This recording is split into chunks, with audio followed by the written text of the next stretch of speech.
আসসালামু আলাইকুম। সকল শিক্ষার্থীকে স্বাগত জানিয়ে শুরু করছি ম্যাথ ক্লাস। আজকে ম্যাথ ক্লাসে অষ্টম শ্রেণীর তৃতীয় অধ্যায় অনুশীলনী 3 প্রশ্ন নম্বর 5 এই অঙ্কটি সহজে সমাধান দেবো। তাহলে দেখো এখানে দেওয়া আছে একটি সিমেন্ট ফ্যাক্টরিতে প্রতিদিন 5000 ব্যাগ সিমেন্ট উৎপন্ন হয়। প্রতি ব্যাগ সিমেন্টের ওজন 45 কিলোগ্রাম 500 গ্রাম হয়, তবে দৈনিক সিমেন্ট উৎপাদন কত? তাহলে দেখো নম্বর 5 দেওয়া আছে, প্রশ্নে যা দেওয়া আছে লিখি। প্রতিদিন 5000 ব্যাগ সিমেন্ট উৎপন্ন হয়। একদিনে সিমেন্ট উৎপন্ন হয় একদিনে সিমেন্ট উৎপন্ন হয় 5000 ব্যাগ। এক ব্যাগ এখানে প্রতি ব্যাগ বলছে, এবং এক ব্যাগ সিমেন্টের ওজন 45 কিলোগ্রাম 500 গ্রাম। বের করতে হবে দৈনিক সিমেন্ট উৎপাদন কত, মানে একদিনের সিমেন্ট উৎপাদন কত। বের করতে হবে একদিনের সিমেন্ট উৎপাদন। আমরা জানি 1 কিলোগ্রাম সমান 1000 গ্রাম, এবং 1 মেট্রিক টন সমান 1000 কেজি। কেজি বা কিলোগ্রাম কিলোগ্রাম এখানে 45 কিলোগ্রাম 500 গ্রাম সমান 45 গুণ 1000 গ্রাম যোগ 500 গ্রাম সমান দেয়। এটার সাথে এটা গুণ করলে কি হবে? 45,000 গ্রাম যোগ 500 গ্রাম। আমরা যোগ করি, দেখো যোগ করলে কি হবে? 45,500 গ্রাম এটা হয়। এখানে প্রতি ব্যাগ বলছে, প্রতি ব্যাগ সিমেন্টের ওজন, অর্থাৎ এক ব্যাগ সিমেন্টের ওজন এত কিলোগ্রাম এত গ্রাম, অতএব 5000 ব্যাগ সিমেন্টের ওজন বেশি হবে, গুণ হবে। তাহলে 45 কিলোগ্রাম সমান আমরা পেয়েছি এত গ্রাম।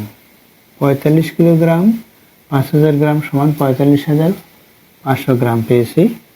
এক ব্যাগ সিমেন্টের ওজন এত, 5000 ব্যাগ সিমেন্টের ওজন কত সেটা আমরা বের করব। লিখি, এক ব্যাগ সিমেন্টের ওজন 45,500 গ্রাম।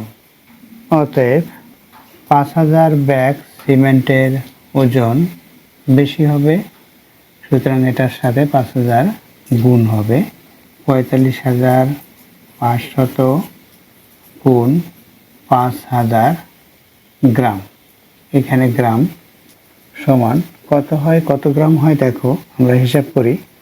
এখানে 1 2 3 4 5 5টি শূন্য লিখে দেই।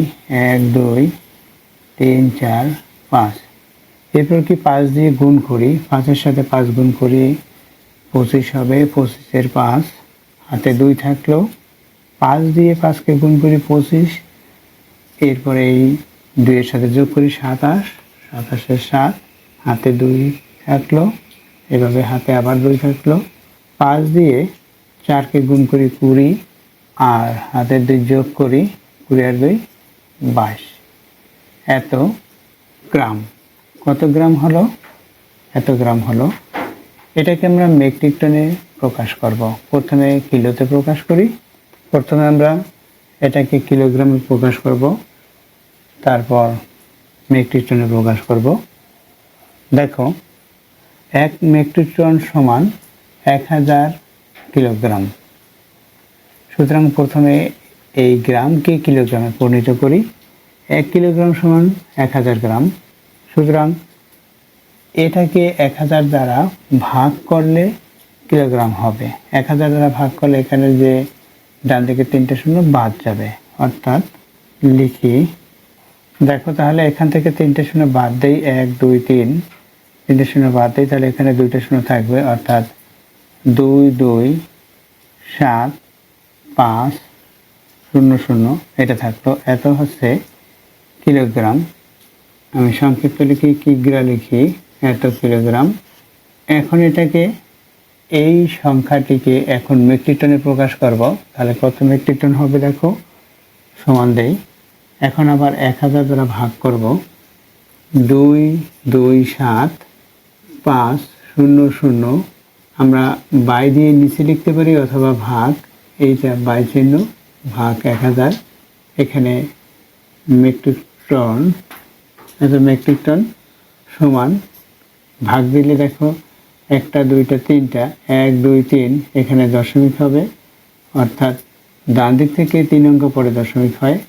এখানে যেহেতু 2টা শূন্য শূন্য 2টা বাদ দিয়ে লিখব, এখানেও 2টা শূন্য বাদ, অর্থাৎ এই শূন্য এই শূন্য এই শূন্য এই শূন্য বাদ দিলে থাকবে যেটা, সেটাকে আবার 10 দিয়ে ভাগ দিলে যা হয় সেটা আমি সরাসরি লিখে দেই। 2 2 7 দশমিক 5 মেট্রিক টন, মেট্রিক টন, এত মেট্রিক টন হলো, এটা হচ্ছে উত্তর। তাহলে আমি উত্তরটি কি লিখব? উত্তর লিখব এত মেট্রিক টন, অর্থাৎ 227.5 মেট্রিক টন। আমি এখানে সংক্ষিপ্ত উত্তর লিখি 227.5 মেট্রিক টন, এটা হচ্ছে উত্তর। আশা করছি বুঝতে পেরেছো অঙ্কটির সমাধান কিভাবে করতে হয়। এতক্ষণ ম্যাথ ক্লাসের সাথে থাকার জন্য সকলকে ধন্যবাদ জানিয়ে আজকের মতো বিদায় নিচ্ছি।